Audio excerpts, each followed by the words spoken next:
welcome back to Rachel Bella Crafts. Rachel here. I hope you're all well. For today's video I'm going to be showing you how I make a hidden spine for my hardcover junk journal. So if you saw the video that we did last week where we covered this hardback book with fabric, and then I added the lace detail to the outside, I don't want to disturb that by putting a spine through it. The binding to it. So I've got two signatures that I need to put in, and I'm going to show you how I'm going to do it with a hidden spine. Okay, so the first thing that we'll need is some brown card. It's not very thick. Well, it doesn't have to be brown, in fact. You could use cardstock, anything like that is fine, but I have this to hand, so this is what I'm going to use today. I have cut two pieces ready.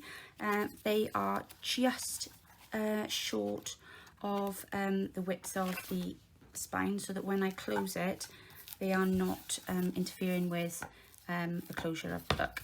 Okay, so obviously measure that according to whatever the width of your spine is, and they need to be able to sit just inside. The lengthwise they need to be as long as your signatures, but not longer. Okay, the next thing that we're going to do is we're going to glue them together. So I'm just going to simply take my Fabri-Tac, because it's nice and solid. Do it on this, we don't get glue everywhere, and give it a good layer of glue. But again, we don't want too much because we don't want it oozing out everywhere.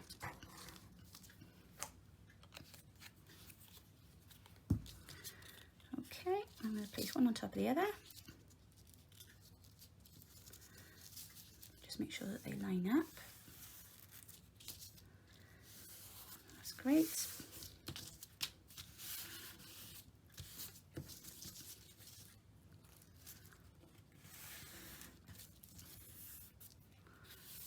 There we go. Right, so we might want to give that a couple of minutes now to dry. Okay, so now that the spine that we've just cut, the hidden spine rather, is nice and dry, we need to think now about, before we mark our holes on there, if you're going to want to decorate it or colour it or cover it, this is the time to do that. So you can either ink it, paint it, you can cover it with fabric, you can use coloured cardstock to make your spine, so you haven't got to worry then about, you know, what you're going to put on there. But that's the point at which you would need to do that. Okay, so if your spine is now covered, what you would do next now is, and the easiest way I found to do this was just to simply put it on my grid here, so that I can see that I'm sitting, I've got two lines running through here, they're sitting nice and centrally between the two, between the spine, sorry, and then working out then where my centre point is. So my piece of card here is 21, so if I bring it down to 10.5, so I know that that's my centre point, so I'm going to put a line there, not a line, it's a dot even, my goodness, I'll be saying arrows next. There you go, Natalie, giving you a little giving you a little plug there, line, dots and arrows. No, right, we're going to do some dots, that's what we're doing. And then we're going to come down here to a third way down here, so it'll be something on the 5, making sure, you can use a ruler if you want. I'm just eyeballing this because, you know me, I don't measure anything, and if it looks good by eye, it's usually okay. And then up again, 1, 2, 3, 4, 5, and we'll bring that one then up to here, again keeping your 3 dots in line. So you can see what I've done there now. They look pretty spot on. Right, there's two ways now you can put these holes in. You can either do it using your awl, and if you've got a bit of cork, or not. If you haven't got a bit of cork, stick an old book under there, just so that you don't go making holes in your nice cutting board. Or as Pam from Paper Out Post showed us, you can use your crocodile rather. So if you do use the crocodile, you're simply going to, and hopefully you can see this, line up your punch there with the hole. So I'm hoping you can see, and my finger isn't in the way, but that there now is basically over the hole, and you're using the smaller of the two, not the big one, you're using the smaller one. So again, then just taking it in line with that dot there, and not too close to the edge because we don't want the card to break. There we go. So that's those two, and then we'll do the same here, and the same here. There we go. And then the last two, and there, and one there. There we go. So it's nice using the crocodile because you know, you've got nice sized circles to work with there, but equally you could have done that with your awl. So the next thing that we're going to do now is grabbing our signatures. So obviously making sure you check your signatures through, make sure you're happy with everything is, that everything's the right way up, and that they are in place. You're going to take your two signatures and we're going to just mark them in line with our hidden spine. Now, I'm not going to use this one I've just shown you. I'm going to use this one because I have covered mine. This is my Blue Peter one. I did it earlier. I've covered mine with a bit of scrap of fabric because this is what will be sticking out, so that it'll be on view then, rather than the chipboard. But the first thing we're going to do is mark the holes with the signatures. Now, obviously I've got this upside down. I've marked the top so I know which one is the top, and I've got this upside down now because it's not quite so easy this side. And let me just push that out there, that might be better. Yeah, let's just do that because I don't want to do it upside down because otherwise it's going to get confusing. Okay, there we go. Right, now I can see my holes. So this is the top. I've put a T at the top to remind me which one's the top.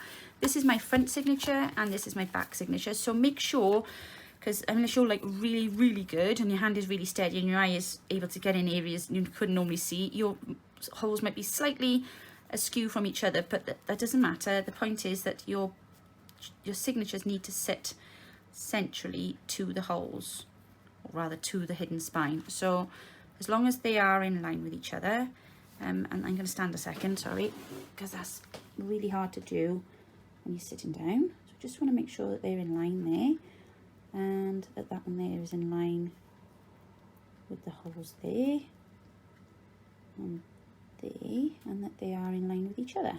Okay, so all that looks pretty straight. So I'm going to grab a pencil now, and I'm just going to, oh, that's it, ready to knock everything.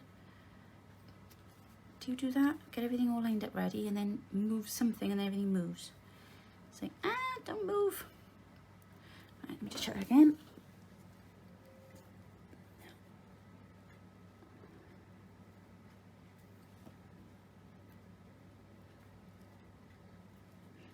There we go. Okay. So you're just simply going to mark right next to, on the signature, on the very edge, right next to the holes, because then we're going to, there we go, I can breathe again now. Oh, right, so then we're going to now put those holes into the signatures. So let's just open this up a second now. Let's make sure you're not in too close there now. So this is my signature. And we're going to just bend it back the other way side, because I'm going to do it a different way this time. I'm going to do it from the outside looking in, if that makes sense. So obviously I've made sure that that's really in place there, and I've got, that might be a good idea actually, just keep that on there.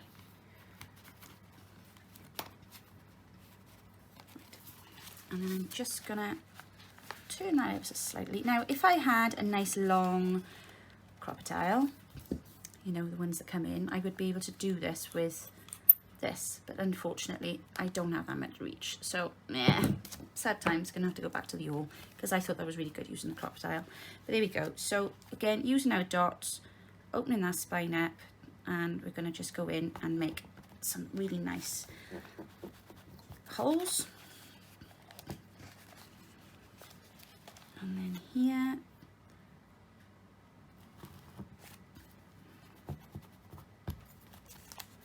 and then again, just making sure that's still all in line. Yep. And then here.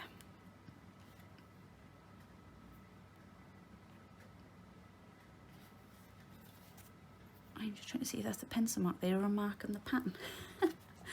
Just checking. Just checking. Right, okay, so that's that one done. So hopefully that'll all be okay. Let me just put that in the bottom there a minute, just to keep you all in place so you're not wriggling around. Right, sit there a sec. Right, so that's that one done. And then this one, same thing, just making sure everything's where it should be. Just put the clip back on there. And I'm just gonna bend that in there a minute.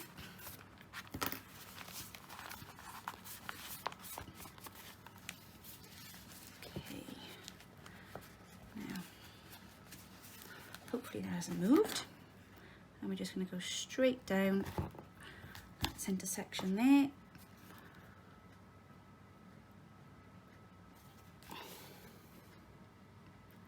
Obviously, if you're working with pattern paper, make sure that your marks are really clear. Oh, I'm going to have to double check that in a minute now, because I can't see. There's that hole there, isn't it? So 1, 2, there, it must be there. Right, I can see. Okay. Put it back on there.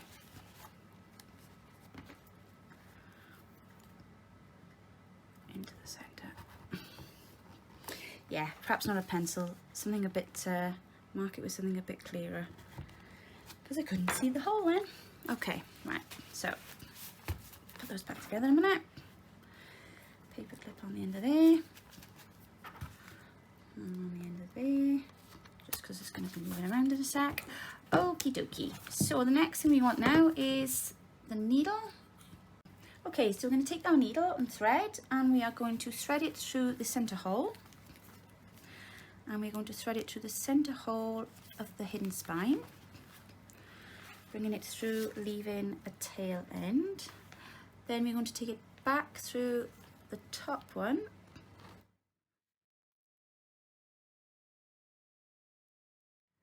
now loose end through, here we go, and then placing this through here. And for now, I'm just going to do one knot, because I don't want to, we may want to adjust it later or whatever, make it a bit tighter. So just give that a rub then, to get it out of the way basically. So you lie down there, and take your paper clips out at this point as well, because they make it a bit heavier, don't they? Okay, so I'm just going to thread my other piece of string.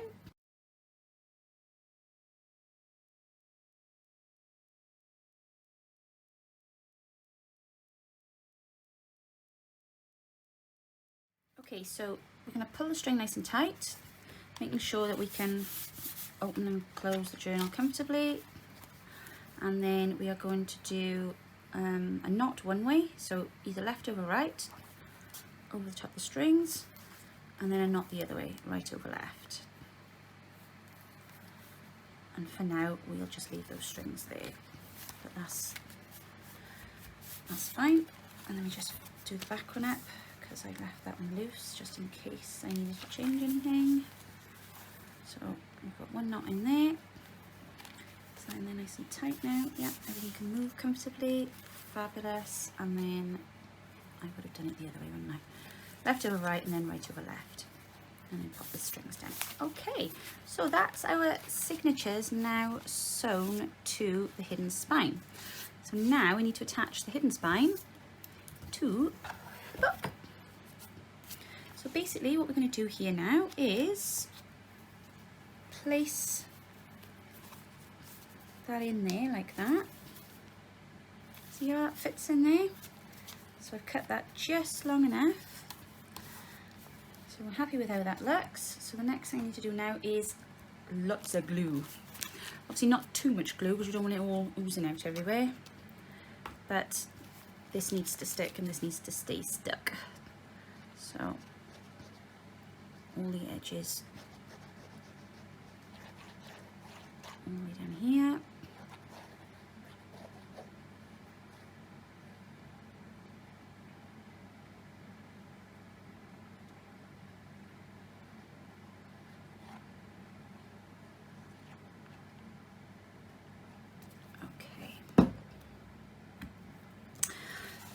Okay, now for the tricky bit. So you might want to put it sideways so you can see where you're placing everything. And then we're going to pop that straight onto the section that we, and press down really hard. Now, as you know, with Fabri-Tac, it goes a bit tacky after about a minute, so if you can like hold it in place for that length of time, just to let it start binding or bonding, whatever the word is.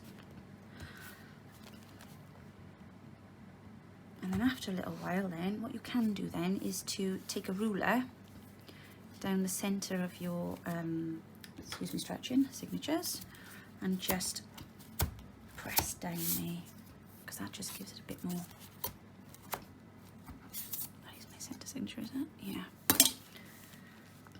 And then what I would do then is close the journal, and I would just leave that now and let that set and let that dry. We now should have a beautifully bound journal that is equal in size, and there's no marks on the outside. So there we go, and that's it. It's as simple as that. So have a go. Thanks for watching the video today. I hope you found that helpful, and I'll catch up with you all again soon. Thanks very much now. Bye.